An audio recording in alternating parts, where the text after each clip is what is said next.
Akala nila dahil amoy putik ako at naglalako ng sampagita, ay maaari na nilang tapakan ang aking dangal. Sa loob ng marangyang mansyon ng mga De La Peña, pinaluhod ako at binalot ng kahihiyan sa harap ng lahat. Isang singsing na ninakaw, isang tiyahing mapagkanulo, at isang lalaking kinalimutan ng aming nakaraan. Ako si Sebi, at sa bawat pagpitas ko ng bulaklak, ay may nakatagong tinik na handang sumugat sa inyong mga kasinungalingan. Isang magnanakaw ay mananatiling magnanakaw, Severina. Huwag mong gamitin ang kalusugan ni Doña Felicidad upang pagtakpan ang baho ng iyong hangarin. Kahit anong luhod mo, hindi niyan mahuhugasan ang dumi na nananalatay sa iyong mga ugat. Ang boses ni Tia Graciana ay kasing talim ng isang labaha. Hinihiwa ang masayang tugtugin ng banda sa labas ng mansyon ng mga De La Peña. Nakatayo ang matanda sa gitna ng engrandeng bulwagan. Ang kanyang mga mata ay nalilisik sa galit habang nakatingin sa anyo ni Sebi, na kasalukuyang nakasubsob sa makintab na sahig. Walang pasubali ang kanyang mga salita. Bawat pantig ay idinisenyo upang hiyain ang dalaga sa harap ng mga pinakamayayamang pamilya sa Pampanga, na kasalukuyang nagdiriwang ng fiesta. Camera luylay, makikita ang nakapanlulumong kaibahan ng sitwasyon. Nakaluhod si Sebi sa gitna ng ballroom. Ang kanyang mga kamay ay mahigpit na nakakapit sa laylayan ng kanyang kupas na bestida. Kanina lamang, bago mag-umpisa ang huling bahagi ng piging, ay palihim siyang nagtungo sa bayan upang isanla ang kaisa-isang alaala ng kanyang ina, isang gintong brooch, para lamang mabili ang espesyal na gamot na kailangan ni Doña Felicidad. Ang pagod at gutom na nararamdaman niya ay binaliwala niya. Dahil sa isip niya, ang pagliligtas sa matandang Donya ang pinakamahalagang tungkulin niya. Ngunit ngayon, ang kabutihang iyon ay tila naging isang mitya ng kanyang sariling pagkawasak. Ang bango ng sampagita na palaging dala ni Sebi ay nahahaluan na ngayon ng amoy ng lason at paninirang puri. Naramdaman ni Sebi ang matinding panunuyo ng kanyang lalamunan. Ang bawat paghugot niya ng hininga ay tila paghigop ng nagbabagang uling na sumasakal sa kanyang baga. Ang panginginig ng kanyang mga daliri ay hindi niya na kayang itago habang nakatitig siya sa dambuhalang chandelier sa itaas. Ang kislap nito ay tila mga matang nangungutya sa kanyang karalitaan. Isang internal crumbling ang dahan-dahang nagaganap sa kanyang kalooban. Ang bawat pader na itinayo niya upang maging matatag para sa kanyang pangarap ay tila ba ginuho ng isang marahas na lindol. Bakit ang katapatan ay palaging may katumbas na kaparusahan sa mundong ito? Look at her, Lorenzo. Tingnan mo ang babaeng ipinagtatanggol mo. Ang pang-uuyam ni Graciana, ang kanyang mga daliri ay dahan-dahang humaplos sa balikat ni Lorenzo. Iniisip mo ba na sapat na ang maamong mukha na iyan upang itago ang katotohanang ninakaw niya ang singsing ng iyong lola? Tumingala si Sebi, umaasang makakakita ng kahit katiting na habag sa mga mata ng lalaking minsan ay naging bahagi ng kanyang kabataan. Ngunit ang nakita niya ay isang pader ng yelo.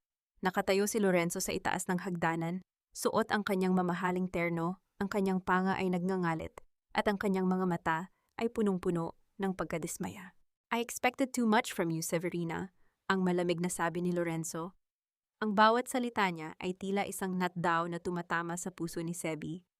I thought you were different from the stories my family told me. Pero tama nga si Tia Graciana. You are just a shadow of the person I used to know. Lumayas ka na bago ko patawagan ng mga pulis.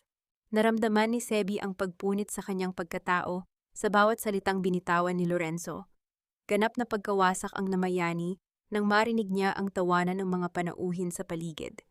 Ang utang na loob na palaging isinusumbat sa kanya ay naging isang dambuhalang tanikala na tuluyan ng sumakal sa kanyang huling pag-asa. Dahan-dahang tumayo si Sebi mula sa pagkakaluhod. Hindi niya pinunasan ang mga luha sa kanyang pisngi. Ang kanyang anyo ay basag, ngunit sa likod ng kanyang mga mata, may isang matalim na liwanag ang nagsimulang mag-apoy. Tiningnan niya ang kanyang giya na kasalukuyang nakatumba sa sahig, ang giya ng mga sampagita na kasalukuyang natatapakan ng mga sapatos ng mga asendero, hanggang kailan kailangang magbayad ng isang pusong tapat sa isang mundong sadyang bulag sa katotohanan. Ito na ba ang halaga ng aking sakripisyo? Ang itapon sa gitna ng unos na parang isang lantang bulaklak, habang ang mga taong nagnakaw ng aking kahapon ay kasalukuyan nang nagpapakasasa sa ginto ng kasinungalingan? Ang bawat pilat sa aking mga kamay ay isang kabanata ng aking pagtitiis, at sa bawat gabing natutulog akong kumakalam ang sikmura, Ang boses ni Tia Graciana ang nagsisilbing latigo na pumapatay sa aking mga pangarap. Ang malamig na bulong na iyon ng sariling isipan ni Sebi ay tila isang aninong laging nakasunod sa kanya, habang dahan-dahan siyang naglalakad sa madilim na pasilyo ng kanilang maliit na bahay sa Pampanga. Tila bumalik ang kanyang gunita 10 taon na ang nakalilipas noong siya ay isang munting batang may mga daliring palaging amoy sampagita, ngunit puno ng mga sugat mula sa mabibigat na gawaing bahay. Nakikita niya ang kanyang sarili, nakayuko sa harap ng isang dambuhalang tumpok ng mga maruruming damit, habang sa kabilang silid ay naririnig ang tunog ng pagbibilang ng pera ni Tia Graciana. "Huwag mong uubusin ang kaning yan, Severina. Bawat butil niyan ay pautang ko sa iyo." Ang malamig na tinig ng kanyang tiyahin na tila nanggagaling sa kailaliman ng lupa. "Kung hindi dahil sa akin, baka sa kalsada ka na namatay gaya ng nanay mong mapagmataas. Ang utang na loob mo sa akin ay hindi mababayaran ng kahit ilang libong sampagita." Naramdaman ni Sebi ang matinding panunuyo ng kanyang lalamunan sa kasalukuyan. Ang bawat paghugot niya ng hininga ay tila paghigop ng tuyong alikabok na sumasakal sa kanyang baga. Isang internal crumbling ang dumaan sa kanyang isipan. Sa loob ng maraming taon, inakala niya na ang kanyang pananahimik at pagsisikap ay sapat na upang mabura ang mantsa na itinanim ni Graciana sa kanyang pagkatao. Ngunit ang miyamay ng sandaling ito ay tila isang nakakasakal na usok.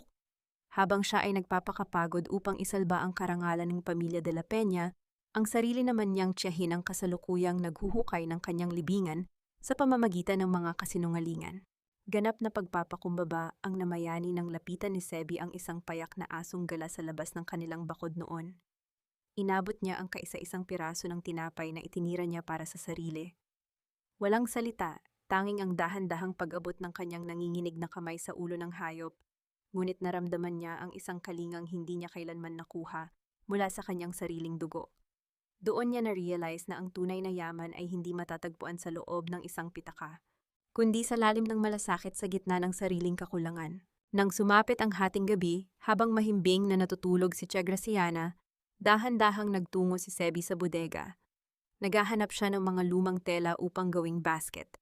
Ngunit sa likod ng isang tumpok ng mga maalikabok na kahon, may napansin siyang isang siwang sa ilalim ng sahig na gawa sa kahoy. Nanginginig ang kanyang mga daliri habang dahan-dahan niyang iniaangat ang tabla. Isang selyadong sobre ang bumulad sa kanya, may nakasulat na pangalan ng kanyang ina sa isang nanginginig na sulat kamay. Para kay Severina, ang pabulong na basa ni Sebi sa ilalim ng malamlam na liwanag ng buwan. Binuksan niya ang sobre at ang kaba sa kanyang dibdib ay naging isang matinding takot at bighati. Sa loob nito ay isang orihinal na titulo ng lupa. Isang lupain sa paanan ng bundok na sinasabi ni Graciana na matagal nang naibenta upang pambayad sa utang ng kanyang ina. Ngunit ang mas nakakapanghina ay ang huling sulat ni Elena, ang kanyang nanay. "Sola, huwag kang maniniwala sa sinasabi ng iyong tiyahin. Ang lupang ito ang iyong kaligtasan. Ipinagkatiwala ko ito sa pamilya de la Peña upang itago dahil alam kong kukunin ito ni Graciana sa oras na mawala ako." Nanlamig ang buong pagkatao ni Sebi. Ang mist of distrust ay tuluyan ng napalitan ng isang mapanganib na realidad. Ang pamilyang pilit niyang pinaglilingkuran ay ang pamilya ring kasalukuyang humahawak sa kanyang huling pag-asa, at ang tiyahing inakala niyang nagligtas sa kanya ay siya palang nagnakaw ng bawat segundo ng kanyang kaligayahan. Ang cliffhanger ay dahan-dahang nabubuo sa bawat segundo ng pananahimik ni Sebi sa loob ng madilim na bodega. Narinig niya ang isang mahinang kaluskos mula sa likuran. Hindi ito ang hangin. Ito ay ang tunog ng mabibigat na yabag ng sapatos na papalapit sa kanyang kinaroroonan. Ang pagpihit ng bakal na seradura ng pinto ay tila isang hatol ng kamatayan na dahan-dahang bumubukas. Sino ang nagmamasid sa kanya sa dilim? At handa ba ang babaeng galing sa putikan na suungin ang apoy upang makuha lamang ang katarungang nararapat sa kanya? Ang gabi sa Pampanga ay ngayon pa lamang tunay na nagliliyab, at ang bango ng sampagita ay tila naging amoy ng isang paparating na sakuna. Ang bawat pintig ng iyong puso ay tila hiyaw ng isang katotohanang pilit nilang itinatago sa ilalim ng lupa. Ngunit sa gabing ito, ang kaisa-isang hiningang natitira sa iyo ang magiging susi upang mabuksan ang pinto ng iyong tunay na tahanan. Ang malamig na bulong na iyon ng sariling isipan ni Sebi ay tila isang munting liwanag habang dahan-dahan siyang pinihit ang kanyang katawan. upang harapin ang aninong nakatayo sa bukana ng bodega. Nanginginig ang kanyang mga daliri na mahigpit na nakakapit sa sobre ng kanyang ina. Ngunit sa halip na ang nanlilisik na mga mata ni Tia Graciana, ang bumulad sa kanya ay ang mapayapa at puno ng pighating mukha ni Manang Biday. Ang matandang mayordoma ng mga De La Peña na matagal nang nananahimik sa isang sulok ng mansyon. Huwag kang matakot, Severina. Alam ko kung ano ang kinuha mo, ang pabulong na sabi ni Manang Biday. Ang kanyang boses ay tila isang tuyong dahon na tinangay ng hangin. Lumapit ang matanda at dahan-dahang hinaplos ang nanginginig na balikat ni Sebi. Kalinga ang namayani ng kuhanin ng matanda ang isang maliit na kandila at sindihan ito na nagbigay ng banayad na init sa gitna ng nagyayelong takot ni Sebi. Matagal ko nang hinihintay ang sandaling ito. Ang nanay mo, si Elena, siya ang pinakamatalik kong kaibigan bago siya tuluyang kinuha ng tadhana. Naramdaman ni Sebi ang biglang pagluluwag ng hangin sa kanyang paligid. Ang mist of distrust ay dahan-dahang napawi na palitan ng isang pambihirang uri ng pag-asa. Manang Biday, alam niyo po ba ang totoo tungkol sa lupa namin? Bakit po ito hawak ng mga De La Peña? Tumungo ang matanda, ang kanyang mga mata ay nanunubig sa pagsisisi. Dinala ka rito hindi dahil sa awa, Severina. Dinala ka rito dahil si Doña Felicidad ay may mabigat na pasanin sa kanyang konsensya. Ang lupang kinatatayuan ng asyendang ito ay bahagi ng lupang pag-aari ng iyong ina na sadyang kinuha ng pamilyang ito sa tulong ng iyong tiyahin. Ang pagpapatira sa iyo rito ay isang paraan upang patahimikin ang hiyaw ng kanilang budhi. Isang internal crumbling ang dumaan sa isipan ni Sebi. Ang bawat sampal ni Lorenzo, ang bawat pang-uyam ng mga De La Peña, ay tila ba mga patak ng asidong sadyang inihain sa kanya upang huwag na siyang muling magtanong. Ang pighati ay naging isang matalas na determinasyon. Hindi na siya ang munting batang nagtitinda ng sampagita, siya ay isa ng mandirigmang handang bawiin ang bawat hibla ng kanyang pagkatao. Lumipas ang ilang araw. Sa gitna ng isang linggong puno ng ulan, naganap ang isang pambihirang milagro sa loob ng maliit na kapilya sa tapat ng mansyon. Si Doña Felicidad, habang masugid na nananalangin, ay biglang nawalan ng malay. Sa gitna ng pagkataranta ng lahat, si Sebi ang unang tumakbo. Binaliwala niya ang banta ni Lorenzo na huwag lalapit. Gamit ang kanyang kaalaman sa mga halamang gamot na itinuro sa kanya ni Manang Biday, mabilis siyang kumuha ng isang munting bote ng langis mula sa kanyang bag at dahan-dahang pinahira ng sentido ng matanda. Ganap na pagpapakumbaba ang namayani nang idilat ni Doña Felicidad ang kanyang mga mata at ang unang nakita niya ay ang maamong mukha ni Sebi. Walang diamante, walang karangyaan, tanging ang bango ng sampagita at ang tapat na kalinga ng isang katulong ang nagbalik ng kanyang hininga. Salamat, anak! Ang mahinang bulong ng Donya habang mahigpit na hinahawakan ang kamay ni Sebi. Doon nagsimula ang dahan-dahang pagbabago ng ihip ng hangin sa loob ng mansyon. Pinayagan si Sebi na magsilbi bilang personal na assistant ng Donya.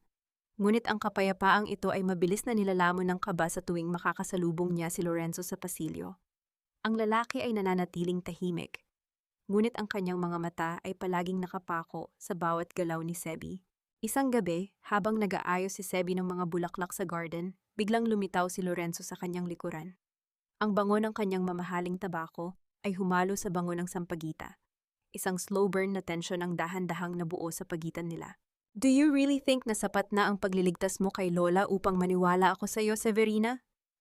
Ang malamig na tanong ni Lorenzo habang dahan-dahang lumalapit. Inilapit ng lalaki ang kanyang mukha sa mukha ni Sebi, sapat na upang maramdaman nila ang hininga ng bawat isa.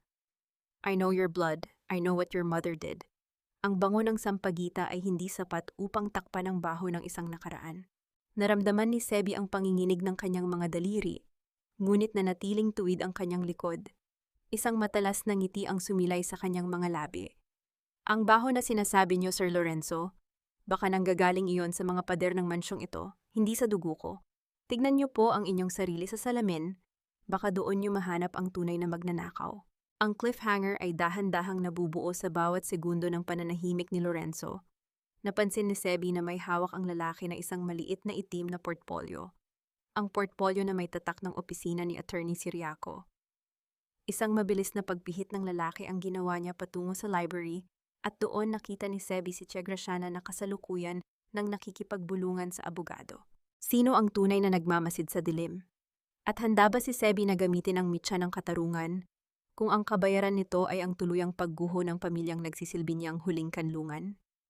Ang gabi sa Pampanga ay ngayon pa lamang tunay na nagliliyab at ang tunay na unos ay papalapit na sa dulo ng pasilyo. Ang bango ng sampagita ay tila isang sumpa sa aking pakinig. Dahil sa bawat langhap ko nito, naaalala ko ang dumi ng iyong pinagmulan na pilit mong ikinukubli sa likod ng mga talulot na iyan. Ang malamig na tinig ni Lorenzo ay pumunit sa katahimikan ng madilim na pasilyo ng mansyon. Nakasandal siya sa pader. Ang kanyang mga mata ay nagniningning sa ilalim ng malamlam na ilaw habang pinapanood si Sebi na naglalakad bitbit ang isang plorera ng mga sariwang bulaklak para sa silid ni Doña Felicidad. Naramdaman ni Sebi ang pagsikip ng kanyang dibdib. Ang bawat hakbang niya sa makinis na sahig ay tila paglakad sa ibabaw ng mga bubog, habang ang bango ng sampagita na dapat ay nagbibigay ng kapayapaan ay naging amoy ng lason sa gitna ng pang-uyam ng lalaki. You really enjoy playing the saint, don't you, Severina? Ang muling hirit ni Lorenzo, habang dahan-dahang humahakbang palapit. Iniligtas mo si Lola. At ngayon ay pati ang hardin namin ay gusto mong panghimasukan. Tell me, magkano ba ang kailangan mo para tumigil ka na sa pagpapanggap na may malasakit ka sa pamilyang ito? Napatigil si Sebi. Inayos niya ang pagkakahawak sa plorera. Ang kanyang mga daliri ay nanginginig sa tindi ng pagpipigil. Tumingala siya at sinalubong ang mapanghusgang titig ni Lorenzo. Hindi lahat ng bagay sa mundong ito ay may katapat na halaga, Sir Lorenzo. Baka kasi masyadong mataas ang kinalalagyan nyo, kaya hindi nyo na makita ang pagkakaiba ng tapat na kalinga at ng inyong mga transaksyon. Isang mapait na tawa ang kumawala sa mga labi ni Lorenzo. Kalinga, my family lost a huge portion of our land because of people like your mother. Wag mo akong pangaralan tungkol sa katapatan. I saw how you looked at the library earlier.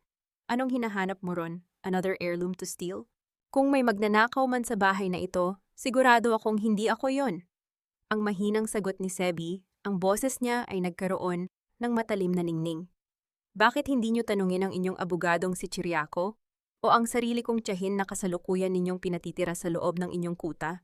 Shut up! You have no right to speak their names. Ang pasigaw na bulyaw ni Lorenzo, dahilan upang bahagyang gumalaw ang mga kortina sa paligid. Hinawakan niya ang siko ni Sebi ng mahigpit, sapat na upang maramdaman ng dalaga ang init at galit na nanggagaling sa lalaki. Kaba at pambihirang ugnayan ang namayani nang magtagpo ang kanilang mga mukha sa gitna ng tensyon.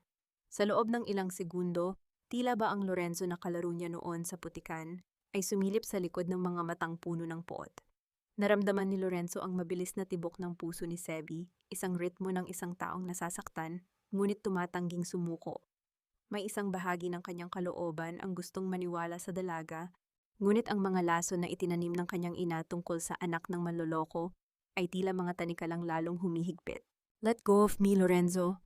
Ang pabulong na pagsusumamo ni Sebi. Masyado ng maraming sugat ang ibinigay niyo sa akin mula pa noong bata tayo. Huwag mo nang dagdagan pa. Marahas na binitiwan ni Lorenzo ang braso ni Sebi. Get out of my sight. At siguraduhin mong bukas, bago mag-umpisa ang handaan, ay wala ka ng ibang pakay kundi ang magsilbi. One wrong move, Severina, and I will personally throw you back to the streets. Nang makaalis si Lorenzo, mabilis na tinungo ni Sebi ang silid ni Doña Felicidad. Ngunit sa kanyang paglalakad, napansin niya ang isang pintong bahagyang nakabukas sa dulo ng pasilyo, ang basurahan sa labas ng opisina ni Lorenzo. Isang internal crumbling ang dumaan sa kanyang isipan nang makita niya ang mga punit-punit na papel na may pamilyar na selyo. Dahan-dahan siyang yumuko at pinulot ang isang pira-pirasong dokumento. Nanginginig ang kanyang mga daliri nang mabasa ang nakasulat, Transfer of Rights, Valderrama Estate.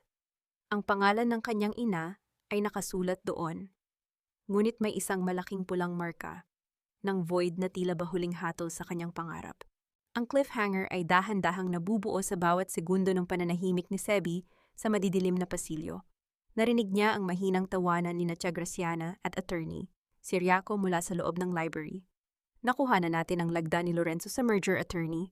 Wala nang magagawa ang Severina na iyan kahit mahanap pa niya ang orihinal na titulo. Ang narinig niyang boses ng kanyang tiyahin. Nanlamig ang buong pagkatao ni Sebi.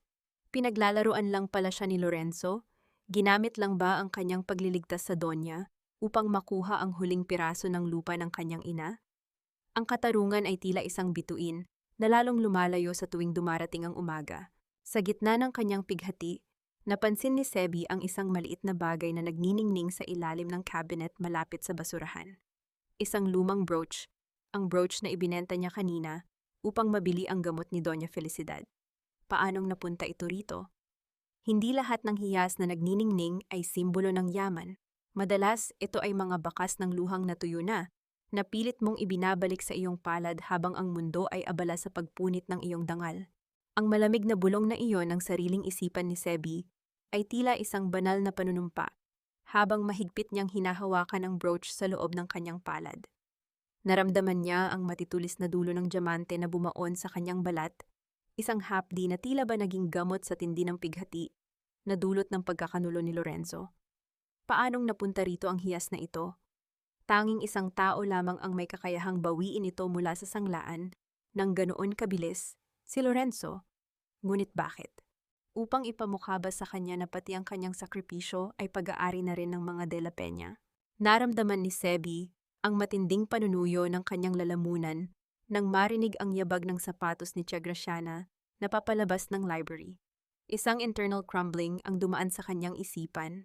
Sa loob ng maraming taon, siya ang naging anino ng kanyang tiyahin, ang naging boses ng kaisa-isang taong itinapon sa dilim. At sa gabing ito, ang pait ng katotohanan ay naging gasolina ng kanyang muling pagsilang. Hindi na siya ang maamong Sebi na laging nakayuko. Dahan-dahan siyang pumasok sa quarters ng mga kasambahay at kinuha ang isang maliit na kagamitan na matagal na niyang itinago. Isang micro camera na sadyang binili niya mula sa kanyang lihim na ipon. Kalinga ang namayani nang makita ni Sebi si Manang Biday na kasalukuyang nag-aayos ng mga uniforme sa labahan. Lumapit si Sebi at dahan-dahang inayos ang gusot na kwelyo ng matanda. Walang salita, tanging ang pagpapalitan ng mga tingin na punong-puno ng pangako. Sa tulong ng matanda, maingat na isiniksik ni Sebi ang maliit na camera sa ilalim ng mga sariwang talulot ng sampagita sa loob ng kanyang giya. Nene, mag-iingat ka. Ang mga lobo sa itaas ay kasalukuyan nang naglalaway sa lupang iniwan ng nanay mo. Ang pabulong na babala ni Manang Biday, ang boses ay nanginginig sa takot para sa dalaga. Huwag kayong mag-alala, Manang. Ang bango ng sampagita ang magsisilbi kong gabay sa gitna ng kanilang lason. Ang matatag na sagot ni Sebi bago dahan-dahang lumabas patungo sa hardin. Kinabukasan, ang mansyon ay nabalot ng kislap ng mga dambuhalang chandelier para sa huling gabi ng fiesta. Ang bango ng mga mamahaling pagkain ay pilit na nilulunod ang amoy ng dumi at panlilin lang na matagal nang nanahan sa loob ng mga pader na ito. Nakasuot si Sebi ng kanyang simpleng uniforme, bitbit ang giya ng mga bulaklak. Sa bawat pag-aalok niya ng sampagita sa mga panauhin, tila ba siya ay isang aninong hindi pinapansin? Ngunit ang bawat galaw niya ay tinitiyak na ang kanyang mata sa giya ay nakatutok sa kinaroroonan ni Tia Graciana at Attorney Ciriaco. Severina, ayusin mo ang pagkakalat ng bulaklak sa lamesa ni Lorenzo. I want everything perfect for the signing later. Ang pasigaw na utos ni Graciana, ang kanyang boses ay punong-puno ng kaplastikan sa harap ng mga bisita. Lumapit si Sebi sa lamesa ni Lorenzo. Isang pambihirang sandali ng kaba ang namayani nang magtagpo ang kanilang mga mata. Nakita ni Sebi ang brooch na hawak niya kanina, na ngayon ay nakapatong sa tabi ng baso ng alak ni Lorenzo. I found that in the hallway, Severina. It's pathetic how you try to cling to things that are no longer yours. Ang malamig na sabi ni Lorenzo, bagaman ang panginginig ng kanyang panga ay nagpapakita ng isang pambihirang uri ng kalituhan. Just like this land, it's over. Pirma ko na lang ang kulang para tuluyan na itong mapunta kay Tia Graciana. Ang pirma niyo po, Sir Lorenzo, ay papel lamang. Pero ang lupang kinatatayuan niyo ay may alaala ng dugo ng nanay ko. Ang mahinang tugon ni Sebi, ang kanyang mga mata, ay nagniningning sa tindi ng katarungang pilit na kumakawala. Naramdaman ni Sebi ang pagsikip ng kanyang dibdib nang mapansin ang isang maliit na sobrang may tatak ng confidential na kasalukuyang kinukuha ni Attorney Ciriaco mula sa bulsa ni Lorenzo. Ang mist of distrust ay tuluyan ng lumapot. Alam ni Sebi na sa loob ng ilang minuto, ang huling ebidensya ng kanyang pagkatao ay maaring tuluyan ng mabaon sa limot. Ang cliffhanger ay dahan-dahang nabubuo sa bawat segundo ng panonood ni Sebi kay Tia Graciana na dahan-dahang lumalapit sa kanyang likuran. May hawak na isang baso ng mainit na tsaa. Isang mabilis na galaw ang ginawa ng matanda. Sadyang itinisod ang sarili upang tumapo ng tsaa sa suot ni Sebi na naging dahilan upang mapabitaw ang dalaga sa kanyang giya ng sampagita. Tignan mo ang ginawa mo, napakabastos mong bata ka. Ang histeryang sigaw ni Graciana, sapat na upang makuha ang atensyon ng lahat ng panauhin. Sa gitna ng kaguluhan, nakita ni Sebi kung paano lenduan ni Ciriaco ang singsing na de la Peña sa loob ng bulsa ng apron ni Sebi habang abala ang lahat sa pagpupunas ng tsaa. Ang bitag ay tuluyan ng nailatag. Ang pait ng pagkakanulo ay tila isang nakakasakal na usok na ngayon ay bumabalot sa buong mansyon. Sino ang unang mapapansin ng katarungan? Ang katulong na may hawak na lihim na camera o ang mga aninong kasalukuyan nang nagtatawanan sa kanyang dahan-dahang pagbagsak? Ang gabi sa Pampanga ay ngayon pa lamang tunay na nagliliyab at ang bawat hininga ni Sebi ay tila isang panalangin para sa isang bukang liwayway na hinding-hindi na muling mauunsyami. Ibigay mo sa akin ang iyong apron, Severina. Doon sa loob niyo nagtatago ang katotohanang hinding-hindi mo na kayang itanggi sa harap ng buong pamilya de la Peña. Ang bango ng sampagita ay hindi sapat upang takpan ang amoy ng iyong pagiging kriminal. Ang boses ni Tia Graciana ay tila isang matalim na kidlat na bumasag sa kislap ng dambuhalang kristal na chandelier sa gitna ng ballroom. Nakatayo ang matanda sa harap ni Sebi, ang kanyang mga mata ay nanlilisik sa isang uri ng tagumpay na sadyang idinisenyo upang tapusin ang huling hibla ng dangal ng dalaga. Sa paligid nila, ang tawanan at kalansing ng mga mamahaling baso ng alak ng mga panauhin ay biglang naglaho, napalitan ng isang nakabibinging katahimikan na punong-puno ng mapanghusgang mga mata. Camera luylay, makikita ang anyo ni Sebi sa gitna ng engrandeng bulwagan. Nakatayo siya doon, basang-basa ang kanyang uniforme mula sa mainit na tsaa na sadyang itinapon ni Graciana kanina. Sa kanyang paanan ay ang nagkalat na mga puting talulot ng sampagita. Mga bulaklak na kanina lamang ay simbolo ng kanyang pag-asa. Ngunit ngayon ay tila ba mga pira-pirasong pangarap na tinatapakan ng mga sapatos ng mga asendero.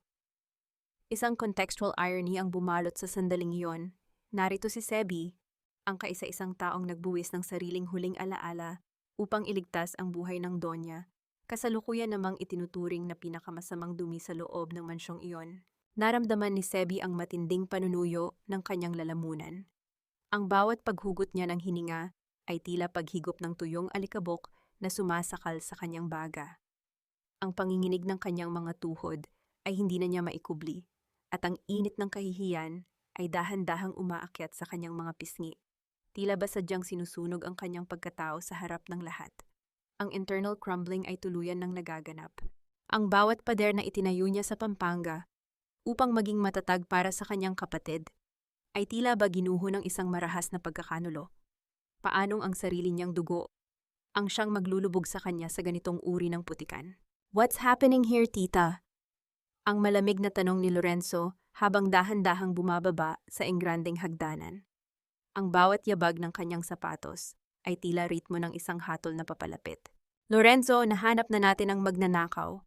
Ang pasigaw na anunsyo ni Graciana habang marahas na dinudukot ang kamay sa bulsa ng apron ni Sebi.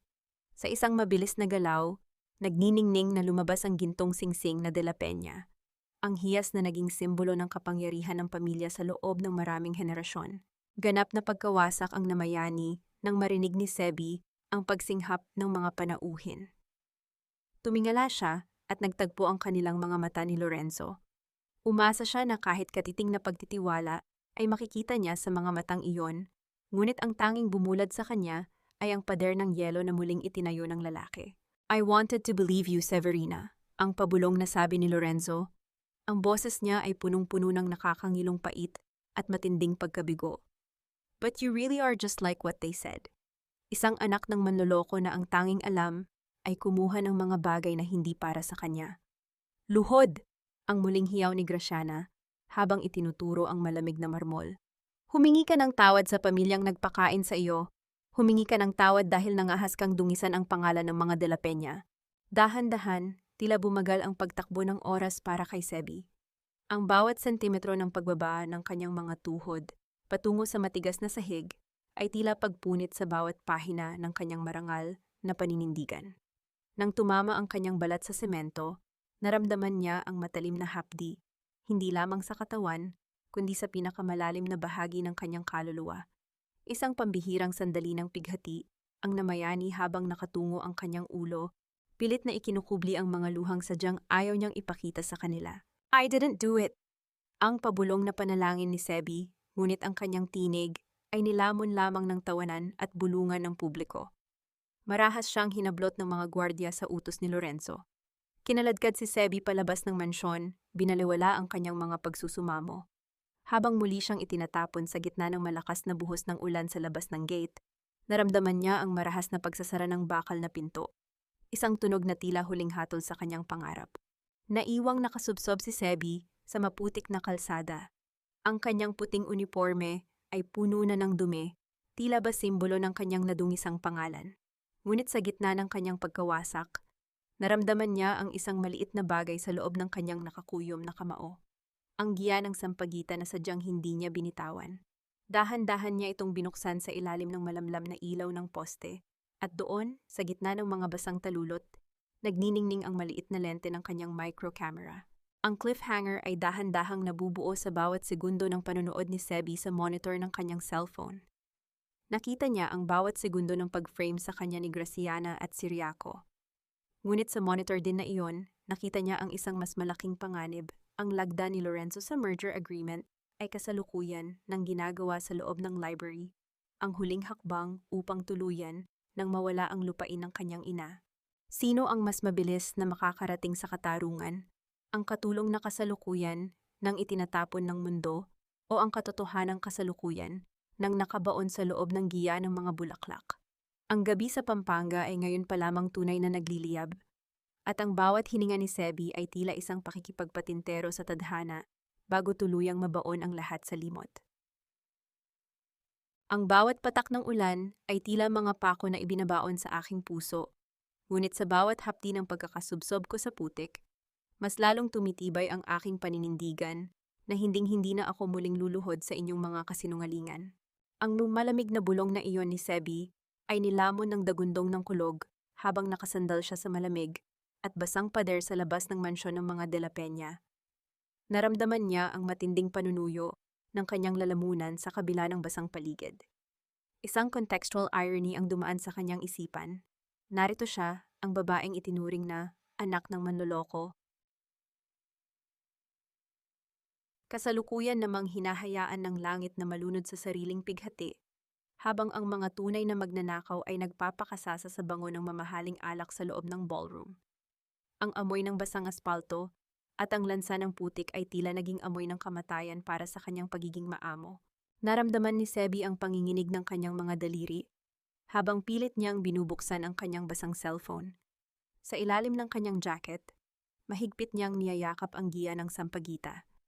Ang kaisa-isang bagay na hindi niya binitawan sa gitna ng marahas na pagkaladkad sa kanya. Ang internal crumbling ay tuluyan ng napalitan ng isang matalas na determinasyon. Nang magliwanag ang screen, ang bumulad sa kanya ay ang video na kasalukuyan pa ring inire-record ng microcamera. Nakita ni Sebi sa screen ang bawat detalye ng kanyang pagkawasak. Nakita niya kung paano lendue ni Attorney Ciriaco ang singsing sa kanyang bulsa, at ang matagumpay na ngisi ni Tia Graciana habang pinapanood siyang ipahiya. Ganap na pagpapakumbaba ang namayani nang mapansin niya sa video ang sulyap ni Lorenzo, isang sulyap na bagaman balot ng galit, ay may bakas ng pambihirang pagsisisi na hindi nito maaring ipakita sa pamilya. Ngunit ang katarungan ay hindi nabubuhay sa mga sulyap lamang. Tignan niyo po ang ginagawa niyo sa akin, Nay. Ang pabulong na hikbi ni Sebi habang idinidikit ang cellphone sa kanyang dibdib. Ibibigay ko sa inyo ang katarungang ipinagkait nila. Kahit abutin pa ako ng maraming taon, hinding-hindi ako titigil hanggat hindi kayo nakakabalik sa lupang kinuha nila. Kalinga ang biglang namayani nang maramdaman ni Sebi ang isang mainit na kamay sa kanyang balikat. Paglingon niya, nakita niya si Manang Biday, hinihingal at may dalang isang maliit na bag ng mga damit at isang lumang folder. Walang salita ang namagitan sa kanila, tanging ang dahan-dahang pagpapahid ng matanda sa luha ni Sebi gamit ang kanyang magaspang na palad. Umalis ka na rito, Severina. Pumunta ka sa Manila, sa kapatid ko. ang pabulong na utos ni Manang Biday. Ang boses ay nanginginig sa takot para sa dalaga. Inutusan na ni Lorenzo ang mga tauhan niya na hanapin ang giya mo, alam nilang may itinatago ka. At si Ciriaco, kasalukuyan na niyang sinusunog ang orihinal na titulo ng lupa niyo sa loob ng library. Naramdaman ni Sebi ang biglang pag-ikot ng paligid.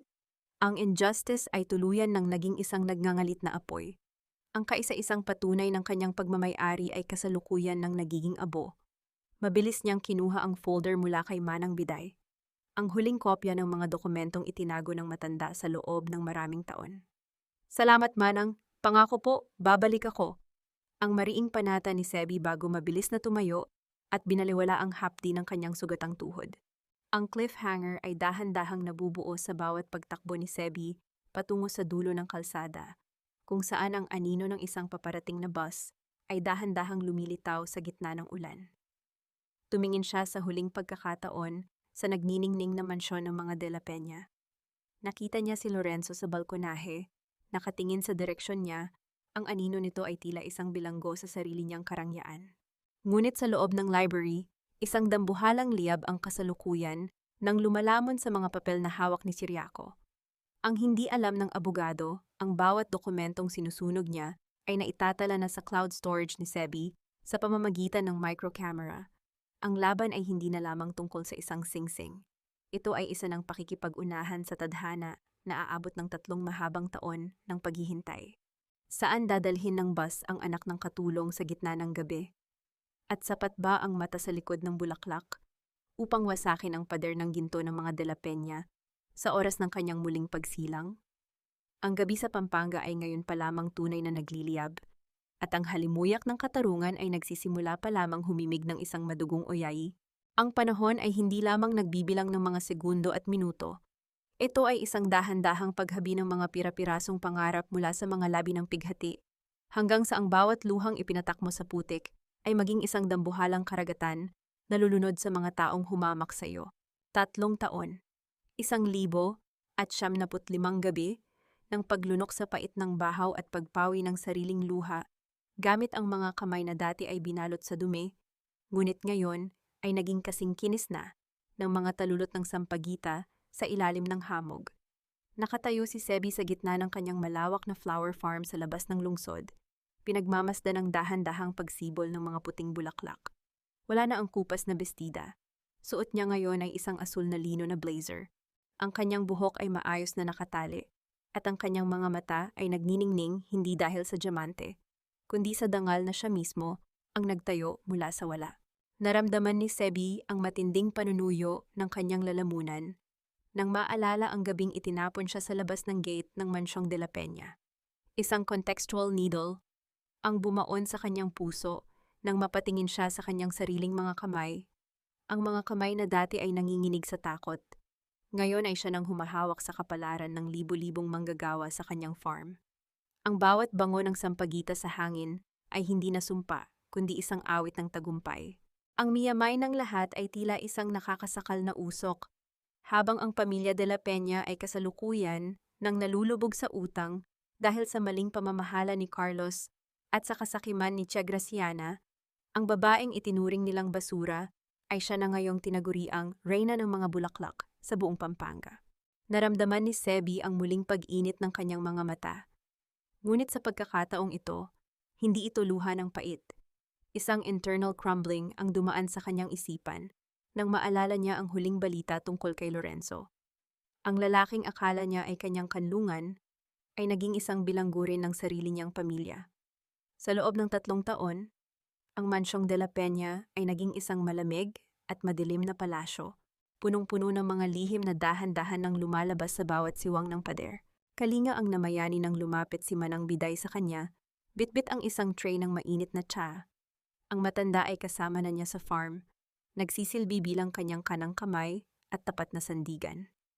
Walang salita ang namagitan sa kanila, taming isang mahigpit na hawak sa balikat na nagsasabing ang lahat ng pagtitiis ay nagbunga na. Nakahanda na ang lahat, Severina, ang mahinang sabi ni Manang Biday. Ang bangko ay nagpadala na ng abiso. Ang M. Green Investment, ang kumpanyang binuo mo ng palihim, ang siyang nakabili ng lahat ng utang ng mga De La Peña. Sa isang pirma mo na lang, ang mansyong iyon, at ang bawat butil ng lupa ng iyong ina ay babalik na sa iyo. Naramdaman ni Sebi ang mabilis na pagtibok ng kanyang puso. Ang path to redemption ay hindi lamang para sa kanya, kundi para sa katarungang matagal nang ipinagkait sa kanyang dugo.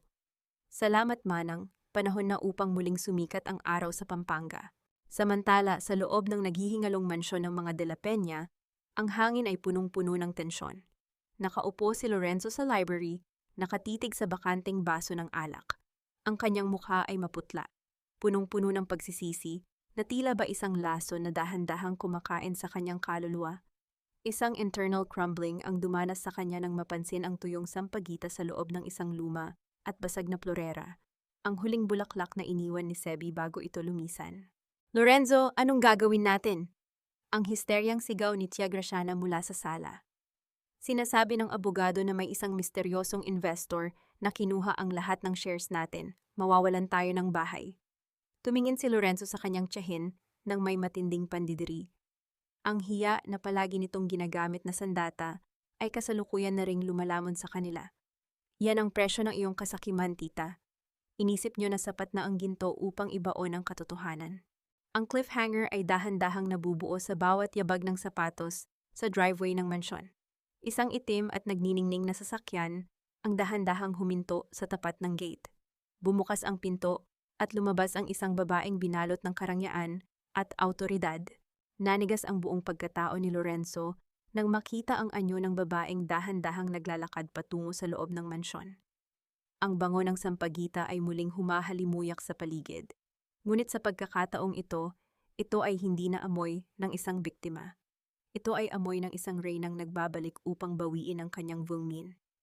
Sa Severina, ang pabulong na tawag ni Lorenzo, ang boses niya ay nanginginig sa gitna ng katahimikan. Tumingin si Sebi ng diretso sa mga mata ni Lorenzo. Walang galit, walang puot, tanging ang malamig na katotohanang kasalukuyan nang nakatitig sa lalaking nagpahaluhod sa kanya sa putikan. Hindi na ako ang Severina na pinaluhod niyo, Lorenzo. Ako ang katarungang kasalukuyan nang naniningil sa bawat luhang ipinatak niyo sa asyendang ito. Sino ang huling matitira sa gitna ng nagngangalit na bagyo ng paniningil? At sapat ba ang pagbabalik ni Sebi upang hilumin ang mga sugat ng nakaraan? O ito na ang simula ng isang tuluyang pagguho ng pamilya De La Peña? Ang gabi sa Pampanga ay ngayon pa lamang tunay na nagliliyab, at ang bawat hininga ay tila isang pakikipagpatintero sa tadhana. Ang mansyong ito ay hindi na isang tahanan ng mga De La Peña, Lorenzo. Ito ay isa na lamang dambuhalang monumento ng inyong mga kasinungalingan. At sa gabing ito, ang bawat pader na itinayo nyo sa ibabaw ng aking pighati ay formal ko nang gigibain. Ang boses ni Sebi ay hindi sumisigaw, ngunit ang bawat salita niya ay tila malamig na tubig na ibinuhos sa nagbabagang uling sa loob ng foyer. Nakatayo siya sa gitna ng silid. Ang kislap ng kanyang diamanteng hikaw ay sumasalamin sa bawat butil ng pawis sa noo ni Lorenzo. Isang contextual irony ang bumalot sa sandaling iyon. 3 taon na ang nakalilipas, ang huling bango na iniwan ni Sebi sa bahay na ito ay amoy ng basang putik at lantang sampagita. Ngayon, ang bango niya ay amoy ng kapangyarihan at tagumpay.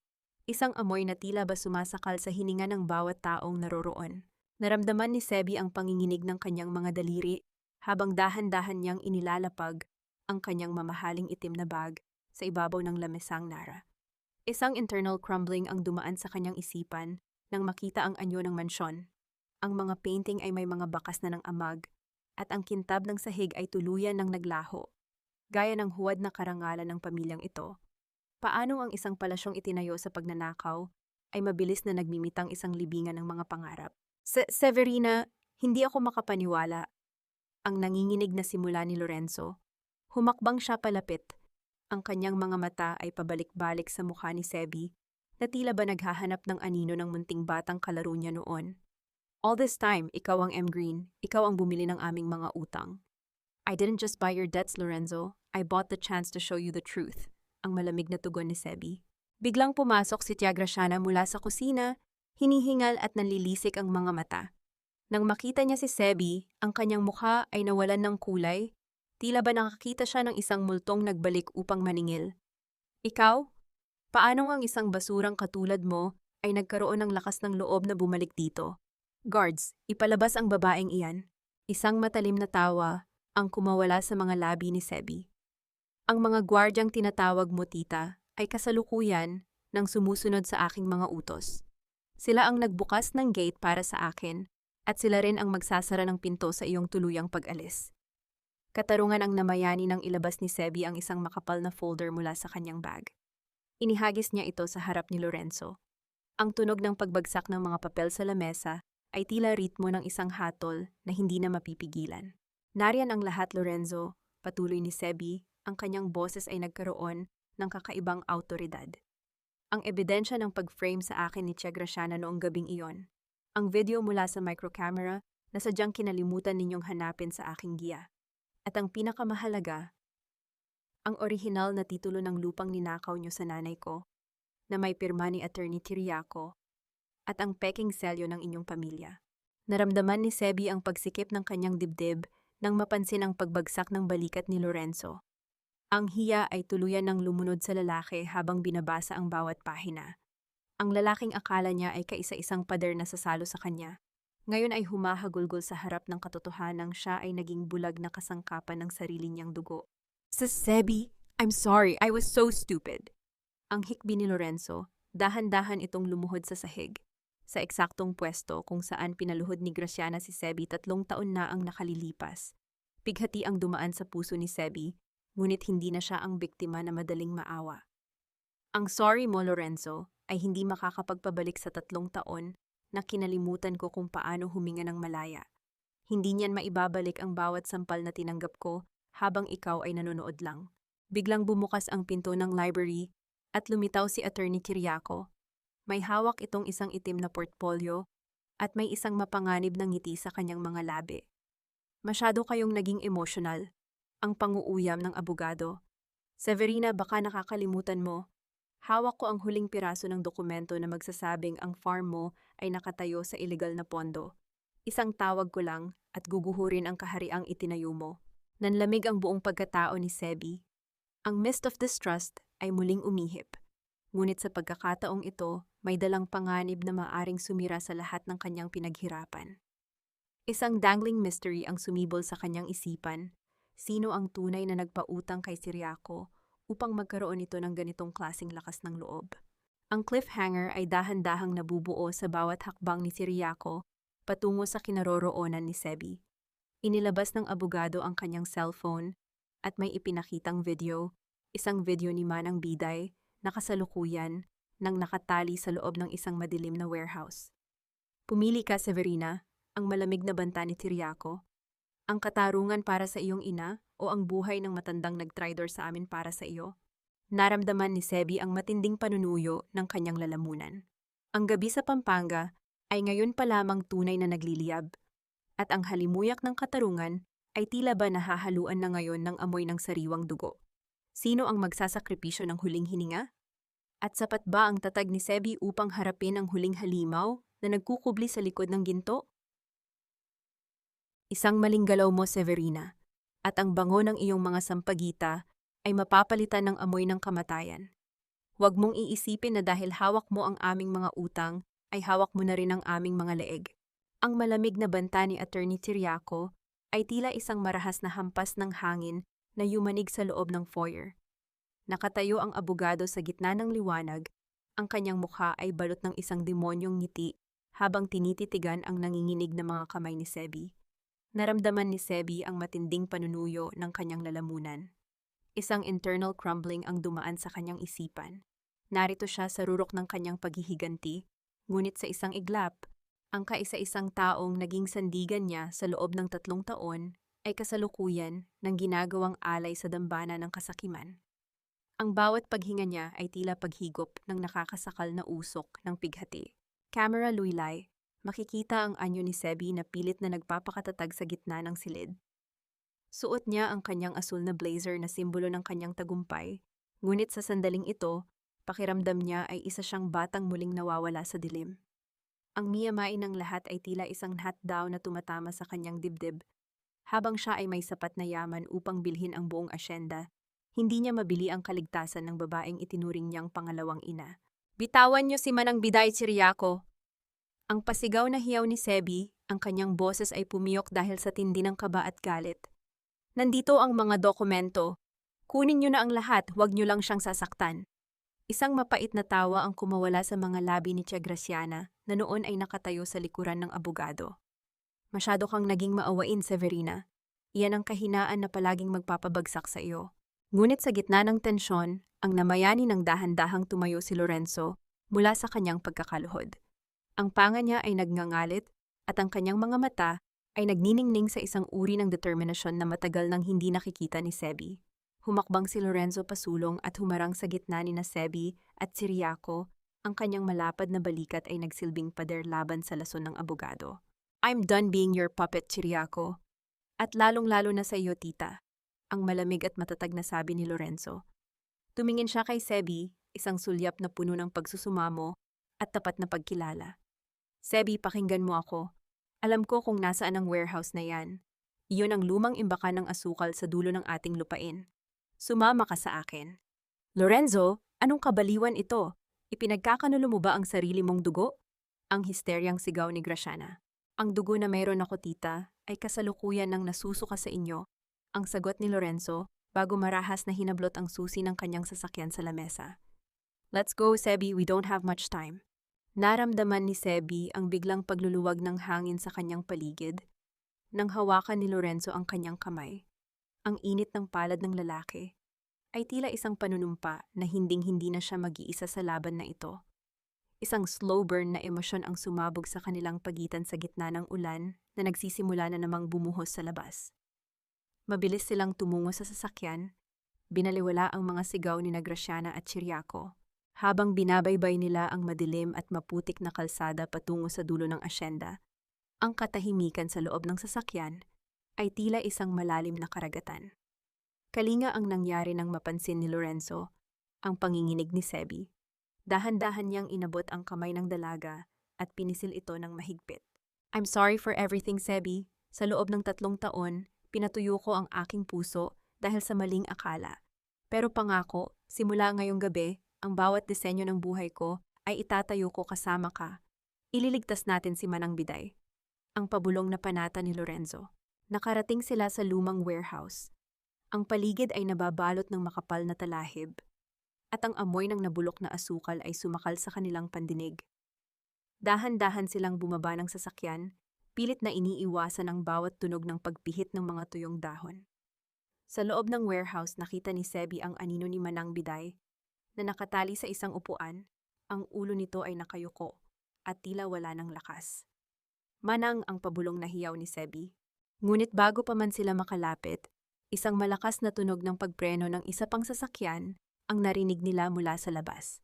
Ang mga ilaw ng mga headlights ay tumama sa bintana ng warehouse na naglalantad sa 3 lalaking nakaitim na may hawak na mga patalim. Ang cliffhanger ay dahan-dahang nabubuo sa bawat segundo ng pananahimik ni Lorenzo habang pilit na inihahanda ang kanyang sarili upang lumaban.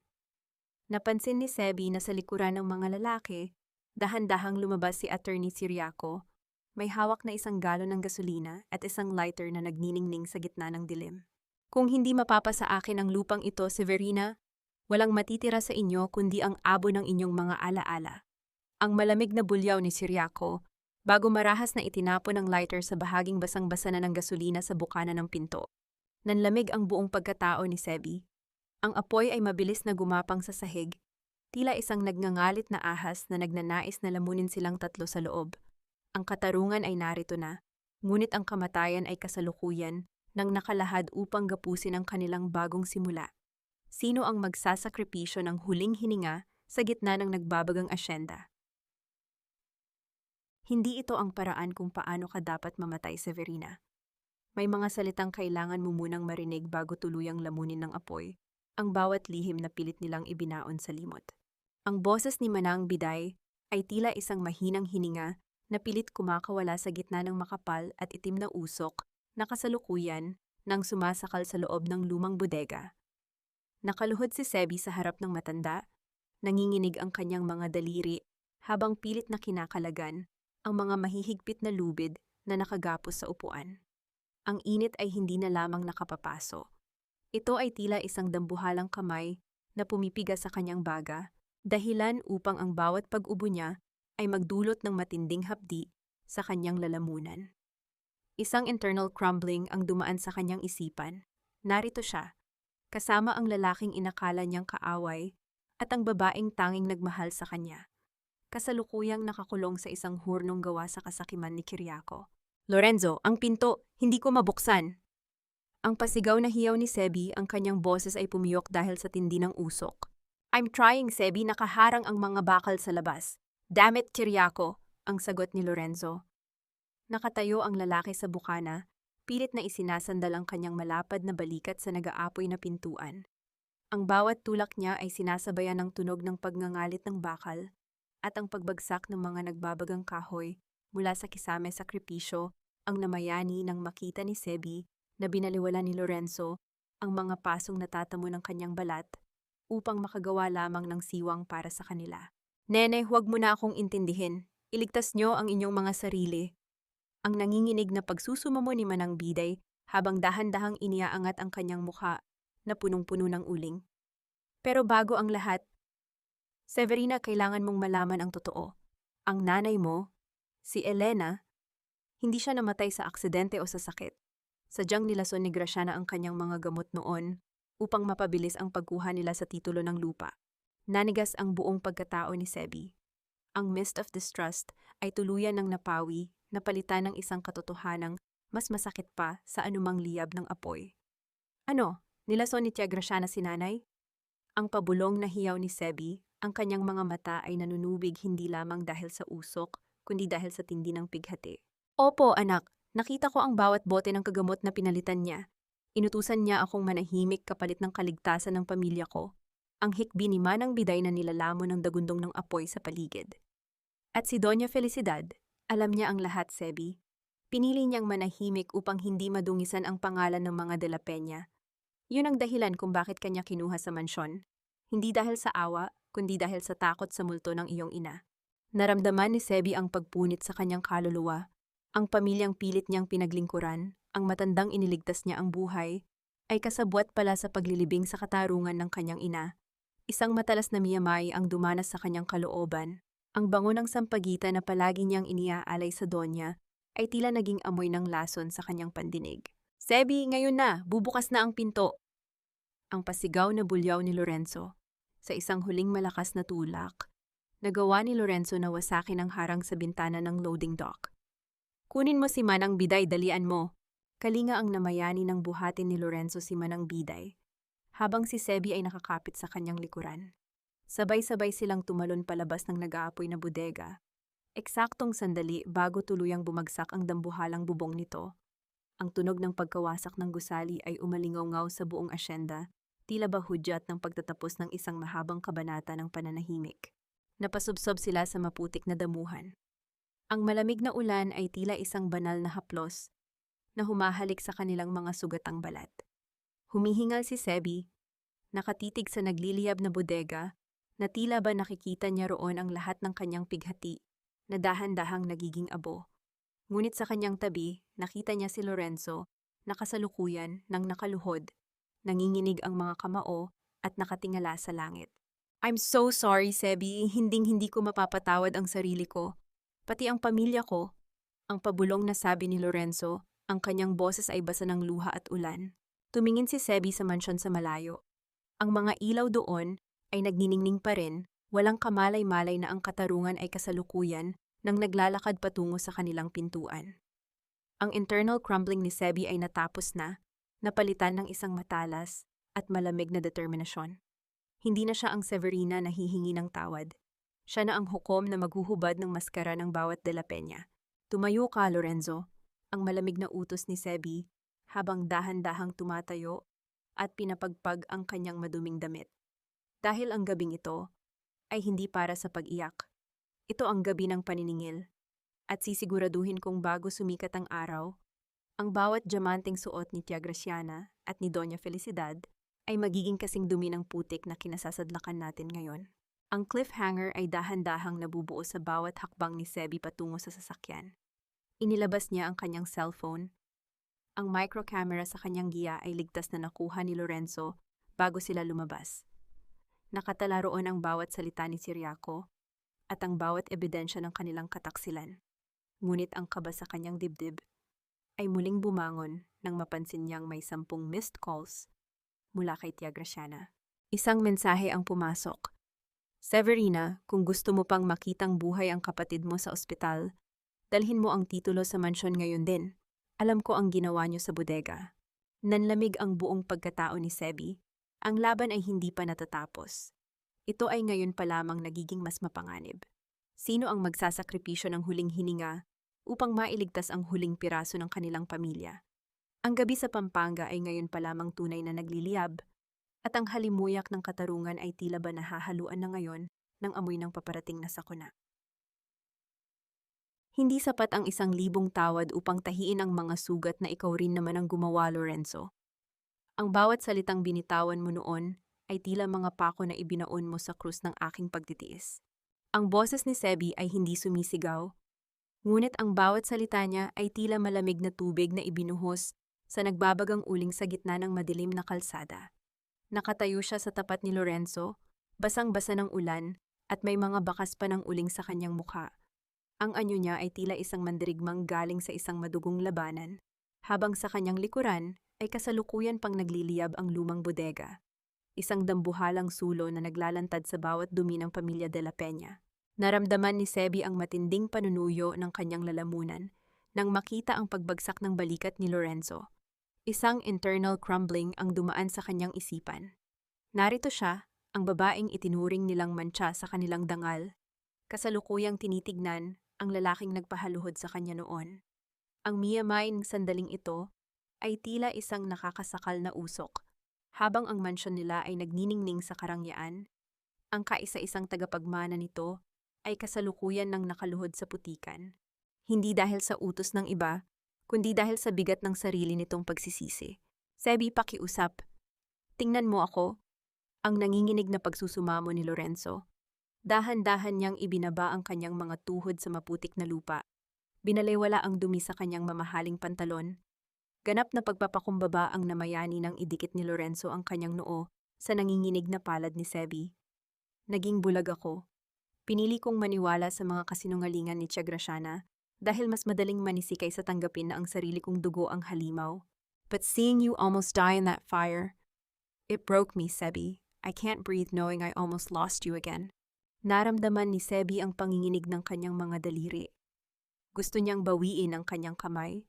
Gusto niyang isigaw ang lahat ng pait na kinimkim niya sa loob ng 3 taon sa Manila.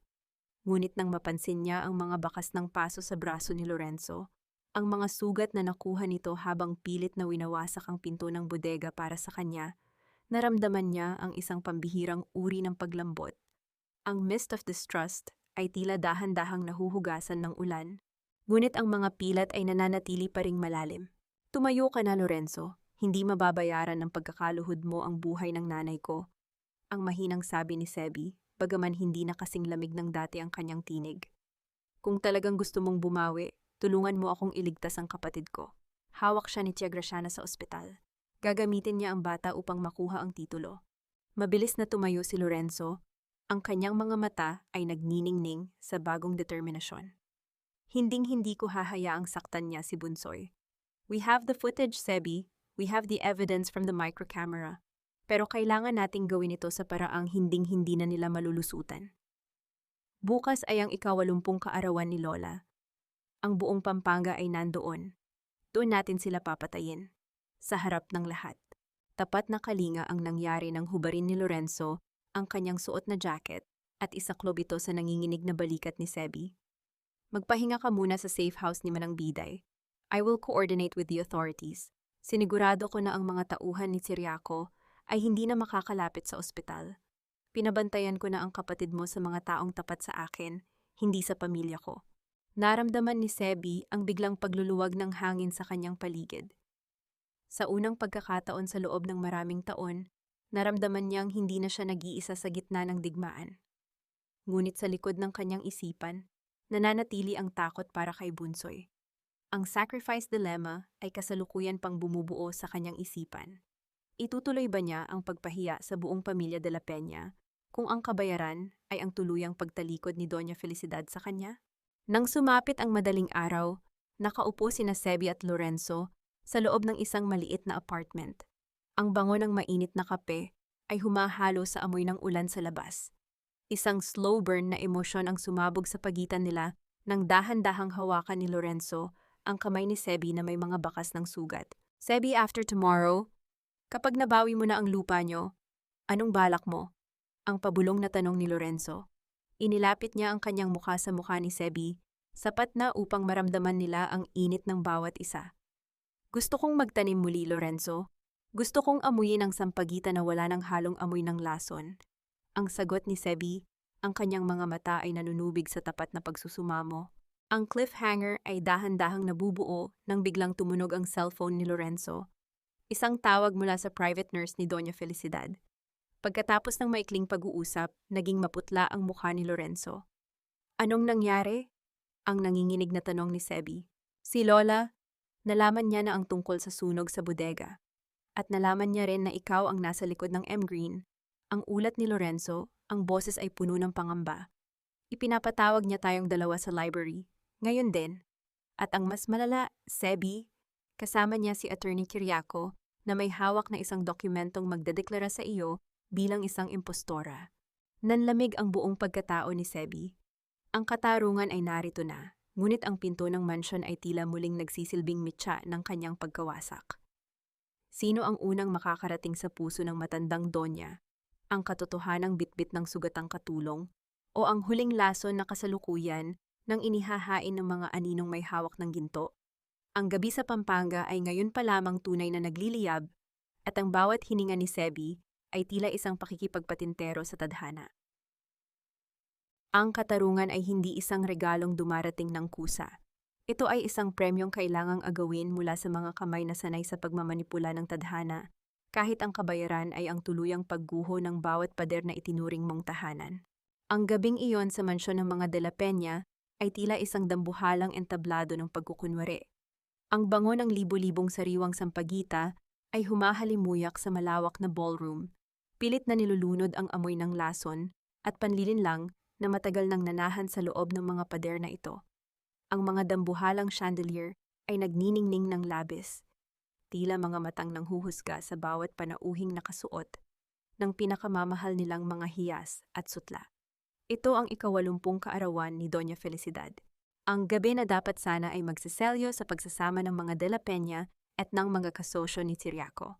Nasa likuran ng mga dambuhalang kortina si Sebi, suot ang kanyang asul na blazer na ngayon ay nagniningning sa ilalim ng ilaw. Ang kanyang buhok ay maayos na nakapusod, naglalantad sa kanyang mapayapa ngunit matapang na mukha. Naramdaman niya ang bawat tibok ng kanyang puso na tila isang tambol na naghahanda para sa huling laban. Determinasyon ang dumaan sa kanyang isipan nang maalala niya ang mga kalyo sa kamay ni Manang Biday at ang bawat patak ng luha ng kanyang ina sa gitna ng kahirapan. Hindi siya narito bilang si Sebi na nakaluhod sa putikan. Narito siya bilang ang katarungang sa wakas ay maghuhubad ng maskara ng bawat tao sa silid na ito. Magsimula na po tayo, ang anunsyo ng host, na sinabayan ng masiglang tugtugin ng orkestra. Lumabas si Doña Felicidad, nakaupo sa kanyang silyang ginto, habang sa tabi niya ay nakatayo sina Tia Graciana at Attorney Kiriaco na may malalawak na ngiti. Ang kislap ng mga diamante sa leeg ni Graciana ay tila mga matang nagbabantay sa katarungang pilit niyang pinatatahimik. Sa gabing ito, bago tayo magdiwang, ay mayroon kaming mahalagang anunsyo. Ang panimula ni Doña Felicidad, ang boses niya ay nanginginig, ngunit may bakas pa rin ng awtoridad. Isang munting ibon ang nagbalita sa akin na may isang impostorang nagtatangka sa ating lupain. Severina, lumabas ka. Dahan-dahang humakbang si Sebi patungo sa gitna ng ballroom. Ang lahat ng mata ng mga panauhin, mga senador, negosyante at mga asendero ay napako sa kanyang anyo. Ang nakabibinging katahimikan ay sinundan ng isang malakas na bulungan. Siya ba ang katulong? Ang kapal ng mukha niyang magpakita rito. Doña Felicidad, ang boses ni Sebi ay umalingaw-ngaw ng malinaw at matatag. Walang bakas ng panginginig.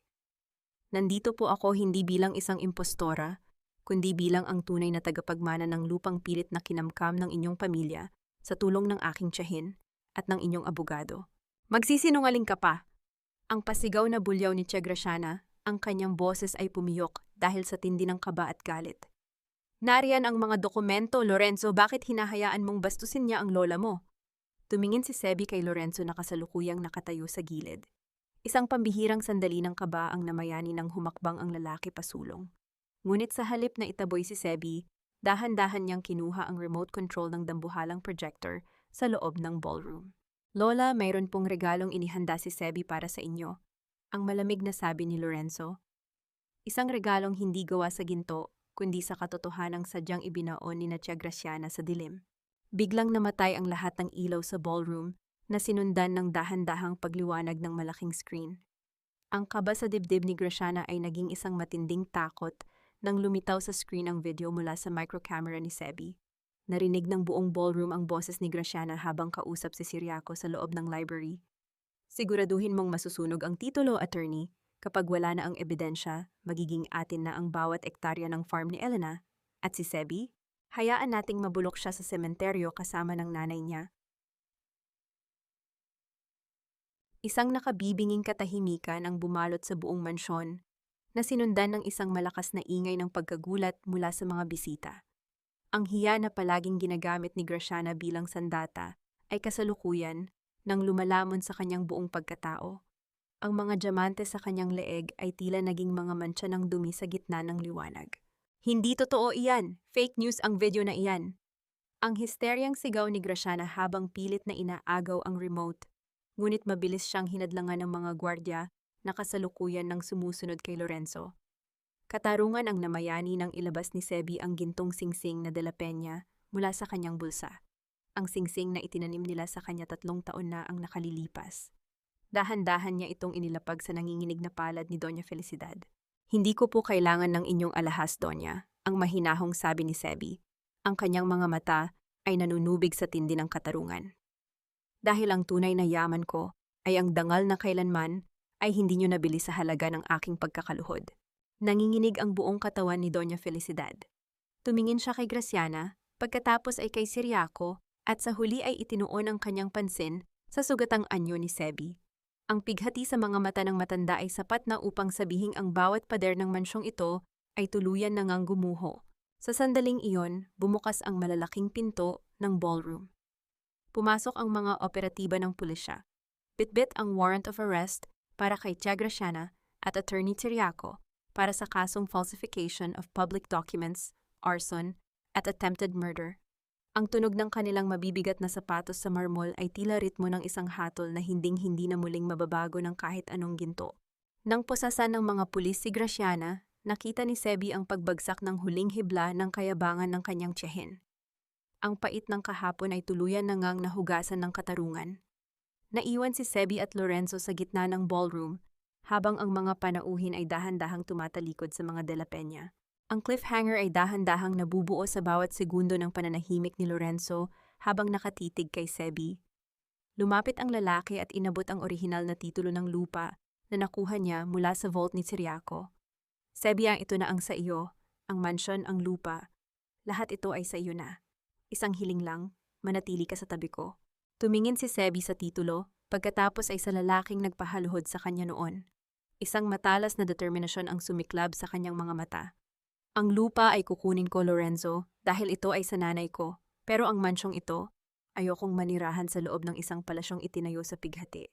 Kung gusto mo akong mahanap, Lorenzo, alam mo kung nasaan ang amoy ng tunay na sampagita. Tinalikuran ni Sebi ang ballroom, binaliwala ang bawat tawag ni Lorenzo. Ang gabi sa Pampanga ay ngayon pa lamang tunay na naghihilom at ang bawat hakbang niya palabas ng gate ay tila isang malayang paglipad ng isang agila na sa wakas ay nakawala na sa kanyang tanikala. Handa na ba ang pamilya de la Peña na harapin ang bukas ng wala ang kanilang gintong trono? At sapat ba ang pag-ibig ni Lorenzo upang bawiin ang pusong sadyang pinatigas ng maraming taon ng sipayo? Ang katarungan ay nakamit na, ngunit ang presyo ng kapayapaan ay ngayon pa lamang tunay na sisingilin. Ang katarungan ay hindi natatapos sa pagposas sa mga may sala. Ito ay nagsisimula sa sandaling ang bawat dumi sa iyong budhi ay kailangan mo nang harapin sa harap ng malupit na katotohanan. Sa loob ng malamig na selda, ang bawat kislap ng diamante ay nagiging mantsa at ang bawat huwad ng ngiti ay nagiging hiyaw ng pagsisisi. Ang boses ni Sebi ay tila isang malamig na hanging umiihip sa loob ng madilim na interrogation room ng presinto sa Pampanga. Nakatayo siya sa harap ng salamin na hindi nakikita ang nasa kabilang panig, tinititigan ang kanyang tiyahin na si Graciana. Wala na ang marangyang terno, wala na ang mga gintong hikaw.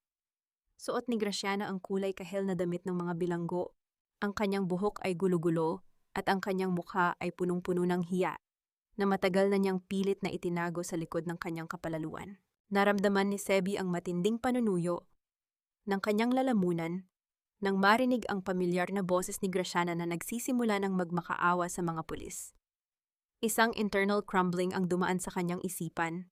Narito siya, ang anak na binuwis ang bawat segundo ng kanyang kabataan upang pagsilbihan ang babaeng ito, habang ang kaisa-isang taon na inasahan niyang maging kanlungan ay siya palang mitya ng kanyang pagkawasak. Ang miyamay ng sandaling ito ay tila isang nakakasakal na usok. Habang si Graciana ay nakaluhod sa semento, naalala ni Sebi ang sarili niyang pagkakaluhod sa fiesta, 3 taon na ang nakalilipas. "Severina, anak, patawarin mo ako. Ginawa ko lang ang lahat para hindi tayo maghirap." Ang histeryang sigaw ni Graciana nang pumasok si Sebi sa silid.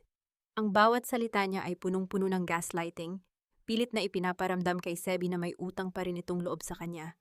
"Ako ang nag-alaga sa iyo nung mamatay ang nanay mo. Huwag mo akong hayaang mabulok dito." Isang mapait na ngiti ang sumilay sa mga labi ni Sebi. Dahan-dahan siyang lumapit at inilapag ang orihinal na titulo ng lupa sa lamesang bakal. Ang tunog ng pagdampi ng papel sa malamig na metal ay tila huling hatol sa ambisyon ng matanda. "Ang pag-aalagang sinasabi niyo, tita, ay pambayad lamang sa lupang ninakaw niyo sa nanay ko. Ang bawat butil ng kaning ibinigay niyo ay may katapat na lason. Tapos na ang laban natin. Ang utang na loob ko sa inyo ay tuluyan na ngang nahugasan ng aking mga luha." Iniwan ni Sebi ang kanyang tiyahin na humahagulgol. Binaliwala ang bawat mura at sumpa nito. Paglabas niya ng presinto, sinalubong siya ni Lorenzo. Ang lalaki ay nakatayo sa tapat ng sasakyan. Ang kanyang mukha ay balot ng matinding lungkot at pagsisisi. Isang slow burn na emosyon ang muling sumabog sa kanilang pagitan nang dahan-dahang hawakan ni Lorenzo ang kamay ni Sebi. "Sebi, pakiusap, pumunta tayo sa mansyon. Gusto kang kausapin ni Lola," ang mahinang pagsusumamo ni Lorenzo. Ayaw niyang kumain. Sinasabi niya na hinding-hindi siya mapayapapa hanggat hindi mo siya napapatawad. Naramdaman ni Sebi ang pagsikip ng kanyang dibdib. Isang sacrifice dilemma ang kasalukuyang bumubuo sa kanyang isipan. Maari niyang talikuran ang pamilya de la Peña at mamuhay ng mag-isa sa kanyang farm, ngunit ang boses ni Manang Biday sa kanyang alaala ay nagsisilbing paalala na ang katarungan ay may kasamang pagpapatawad. Nakarating sila sa mansyon. Ang bango ng sampagita sa paligid ay hindi na kasing bangis ng dati. Ito ay naging banayad, tila ba nakikiramay sa pagdadalamhati ng pamilya.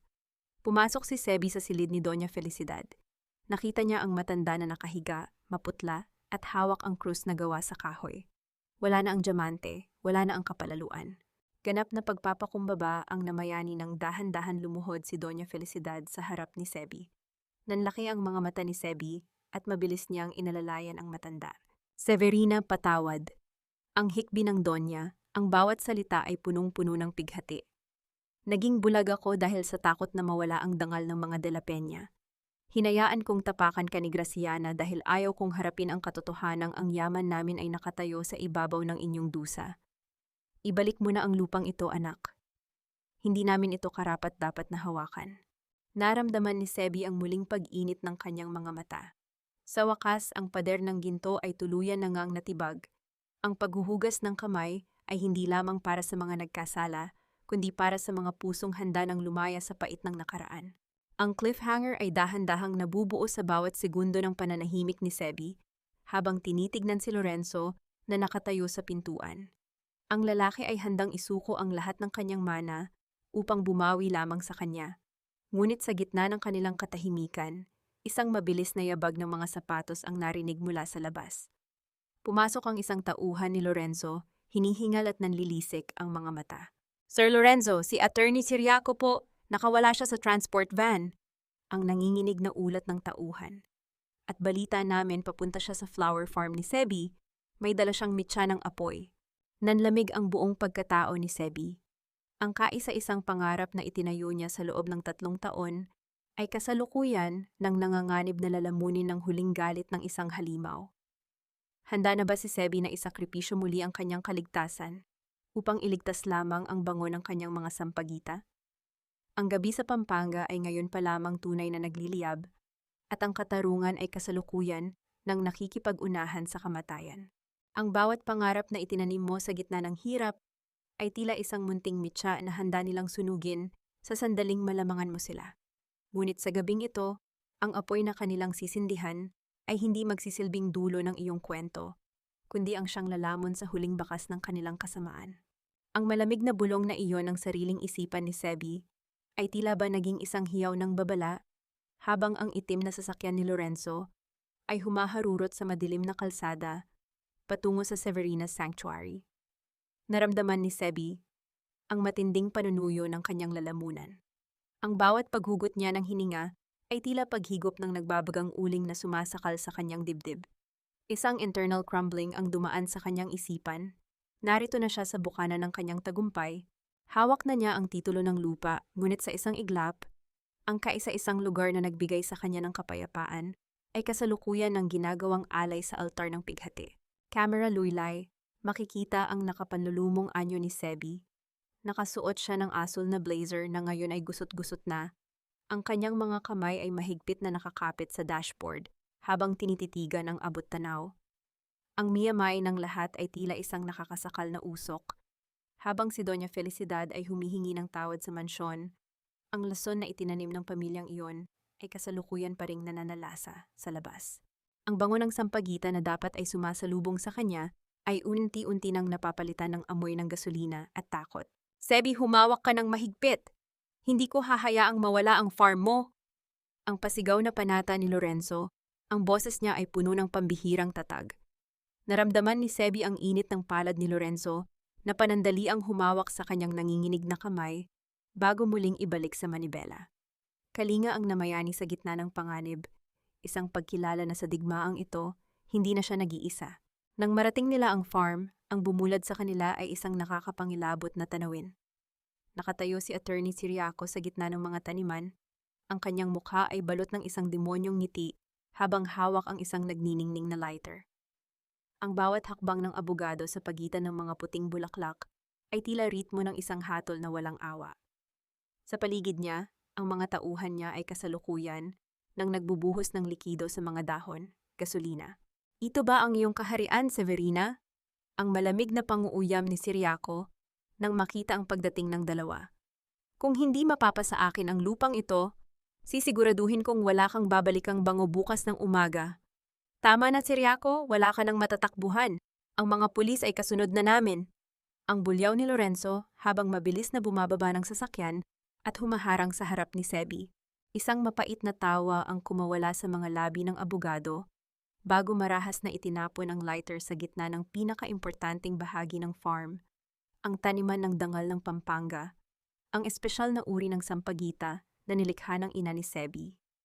Sa isang iglap, ang dilaw na liwanag ay gumapang sa lupa, mabilis at mapanganib.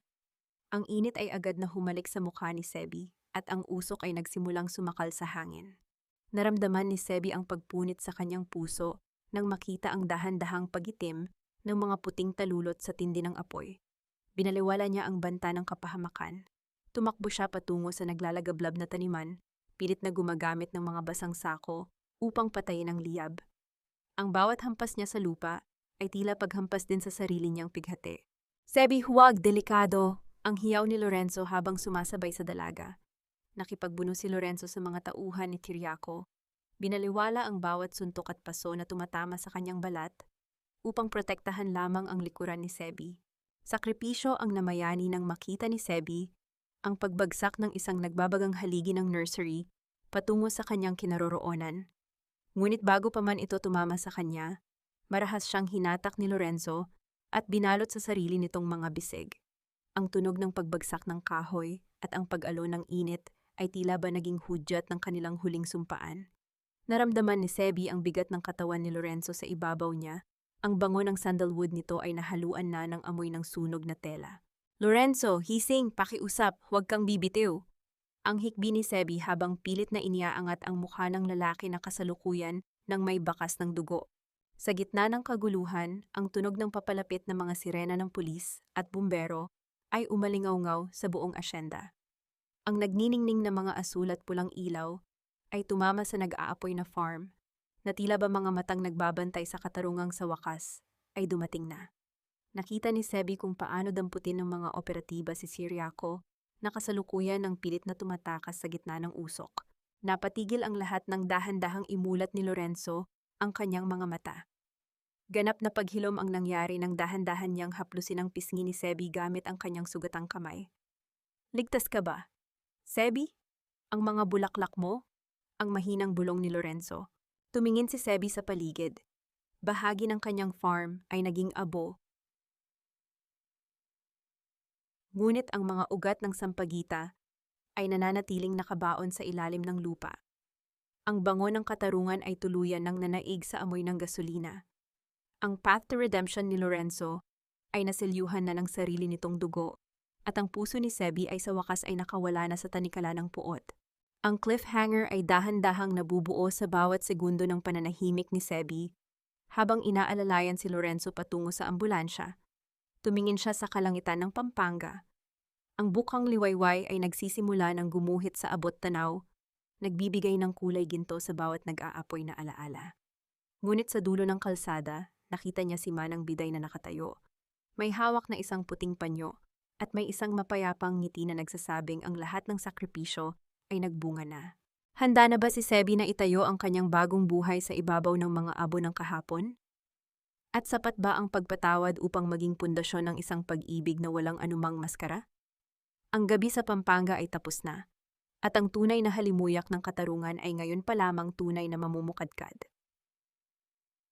Ang panahon ay hindi lamang nagbibilang ng mga segundo at minuto.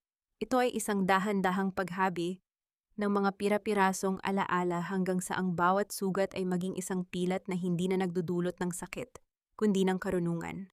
At sa dulo ng mahabang paglalakbay, ang pinakamatamis na bango ay hindi nanggagaling sa pinakamahal na pabango, kundi sa hanging malayang nalalanghap ng isang pusong wala nang itinatagong pait. 3 taon na ang mabilis na lumipas mula ng yanigin ng apoy at katotohanan ng asyenda ng mga De La Peña. Ang sikat ng araw sa Pampanga sa hapong ito ay tila may dalang kakaibang haplos, mas malambot, mas mainit, at punong-puno ng pag-asa. Nakatayo si Sebi sa gitna ng kanyang malawak na taniman, pinagmamasdan ang dahan-dahang pagbuka ng mga talulot ng sampagita. Wala na ang kupas na uniforme ng katulong. Suot niya ngayon ay isang simpleng puting bestida na gawa sa telang koton. Ang kanyang buhok ay malayang hinahangin, at ang kanyang mga mata ay nagniningning hindi dahil sa mga diamante, kundi sa dangal na muli niyang nabawi. Naramdaman ni Sebi ang isang pambihirang katuwaan nang marinig ang tunog ng tawa mula sa isang maliit na gusali sa gilid ng farm, ang Elena's School of Life.